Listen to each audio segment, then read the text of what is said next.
एक दिन हमेशा की तरह जकरया प्रभु के मंदिर में धूप जलाने के लिए मंदिर के अंदर गया। उस समय लोगों की मंडली बाहर प्रार्थना कर रही थी। उसी वक्त प्रभु का एक स्वर्गदूत जकरया को दिखाई दिया, जो कि धूप की वेदी के दाहिनी ओर खड़ा था।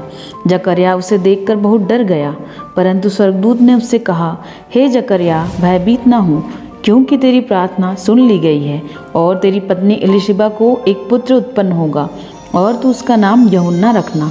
तुझे आनंद और हर्ष होगा और बहुत लोग उसके जन्म के कारण आनंदित होंगे, क्योंकि वह प्रभु के सामने महान होगा और दाखरस और मदिरा कभी न पिएगा और अपनी माता के गर्भ से ही पवित्र आत्मा से परिपूर्ण हो जाएगा। बहुत से इजरायलियों को परमेश्वर की ओर फेरेगा और प्रभु के लिए एक योग्य प्रजा तैयार करेगा। जकरया को उस दर्शन पर विश्वास न हुआ। उसने स्वर्गदूत से कहा, यह मैं कैसे मानूं, क्योंकि हम दोनों ही बूढ़े हो गए हैं। तब स्वर्गदूत ने कहा, मैं जिब्राइल हूँ, जो परमेश्वर के सामने खड़ा रहता हूँ, और मैं तुझे यह सुसमाचार सुनाने को भेजा गया हूँ। जकरया को यकीन दिलाने के लिए स्वर्गदूत ने एक चिन्ह दिया कि देख, जिस दिन तक ये बातें पूरी न हो जाएं, उस दिन तक तू मौन रहेगा, क्योंकि तूने मेरी बातों का विश्वास नहीं किया।